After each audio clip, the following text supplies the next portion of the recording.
कुछ कहानियां ऐसी होती हैं जो वक्त के साथ धुंधली नहीं होती, बल्कि और गहरी होती जाती हैं। ये कहानी सिर्फ एक हत्या की नहीं है।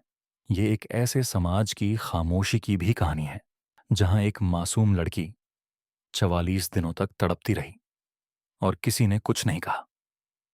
हम बात कर रहे हैं जुनको फुरुता की, एक 17 साल की जापानी छात्रा जो टोक्यो के एक हाई स्कूल में पढ़ती थी।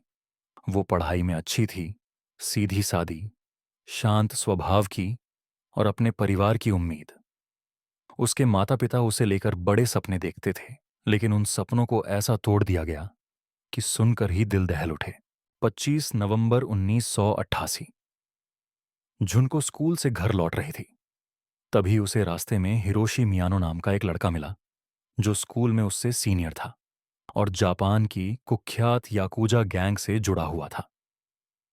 हिरोशी को स्कूल में बदमाश और खतरनाक माना जाता था, लेकिन वो खुद को और भी ताकतवर दिखाना चाहता था, खासकर अपने गैंग के सामने।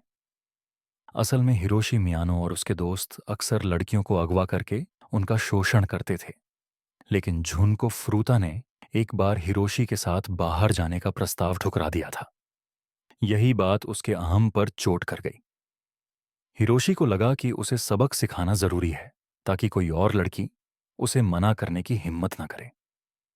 इसलिए हिरोशी ने अपने 3 दोस्तों, जो भी उसी जैसे मानसिकता के थे, के साथ मिलकर एक शैतानी प्लान बनाया। उन्होंने पहले एक झूठा हमला किया, फिर हिरोशी हीरो बनकर सामने आया और झुनको को बचाया, ताकि वो उसके साथ चलने को मजबूर हो। इसके बाद उसे एक खाली घर में ले जाकर बंद कर दिया गया। झुनको को एक सुनसान घर में ले जाया गया और वहीं से शुरू हुआ इंसानियत को शर्मसार करने वाला सिलसिला। चारों लड़कों ने उसे कैद में रखा और जो उसके साथ हुआ वो बयान करना तक मुश्किल है। रोज उसे शारीरिक और मानसिक रूप से प्रताड़ित किया गया। न केवल उन्होंने उसे पीटा, जलाया, भूखा रखा, बल्कि कई बार उसके शरीर को ऐसे तरीकों से नुकसान पहुंचाया जो सोच से परे हैं। इतना सब 1 दिन, 2 दिन नहीं, लगातार 44 दिन चलता रहा। उसके शरीर पर इतने जख्म थे कि डॉक्टरों ने बाद में माना कि उसका पूरा शरीर एक चलती फिरती लाश की तरह हो गया था। उसके पैर टूट चुके थे, वो चल नहीं सकती थी, बोल नहीं सकती थी, आंखों से देखना तक मुश्किल हो गया था। उसके हाथों की उंगलियां टूटी हुई थीं, अंदरूनी अंग फेल हो चुके थे, और सबसे दिल तोड़ने वाली बात ये, इस सब के दौरान उसके माता पिता को यकीन दिलाया गया था कि वो भाग गई है, किसी से प्यार करके। पुलिस भी गुमशुदगी को सीरियसली नहीं ले रही थी।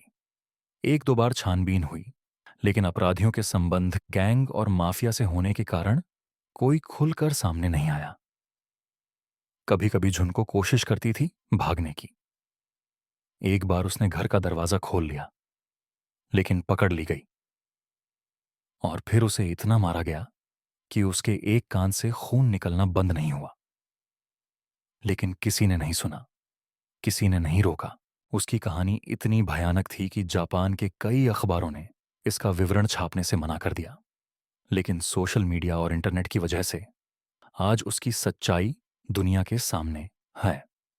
The concrete incest high school girl murder case नाम से मशहूर ये केस अब भी लोगों के दिल में टीस की तरह दर्ज है।